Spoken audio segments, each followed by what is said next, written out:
రెండు తెలుగు రాష్ట్రాల్లో ఇప్పుడు icon star Allu Arjun hot topic గా మారారు. ఆయన నటించిన పుష్ప 2 సినిమా ప్రీమియర్ షోస్ రోజున ఎటువంటి సమాచారం లేకుండా సంధ్య థియేటర్ దగ్గరకు వెళ్లడంతో అక్కడ భారీ తొక్కిసలాట ఏర్పడింది.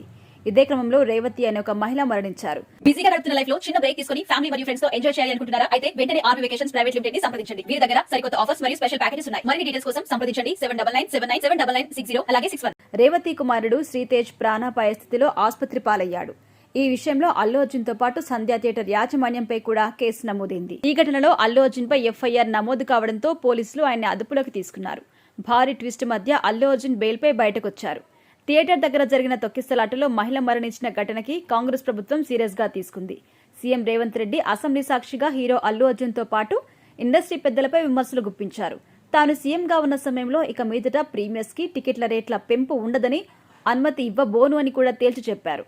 రేవంత్ రెడ్డి తనపై చేసిన వ్యాఖ్యలకు కౌంటర్ గా అల్లు అర్జున్ మీడియా సమావేశం ఏర్పాటు చేశారు.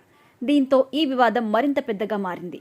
అయితే సంధ్యా థియేటర్ దగ్గర ఘటనలో అల్లు అర్జున్ తీరుపై సర్వత్రా విమర్శలు కూడా ఉన్నాయి. రేవతి మరణానికి అల్లు అర్జునే కారణమని ప్రభుత్వం విమర్శలు గుప్పిస్తోంది. తాజాగా అల్లు అర్జున్ పై అర్జున్ రెడ్డి నటి శ్రీసుధ తనదైన శైలిలో స్పందించారు. అల్లు అర్జున్ లో టాలెంట్ ఉన్నప్పుడు బలుపున్నా తప్పులేదని క్యాప్షన్ పెట్టి తగ్గేదేలే అని అల్లు అర్జున్ మేనరిజం ని షేర్ చేసింది. ప్రస్తుతం ఈ పోస్ట్ వైరల్ గా మారింది.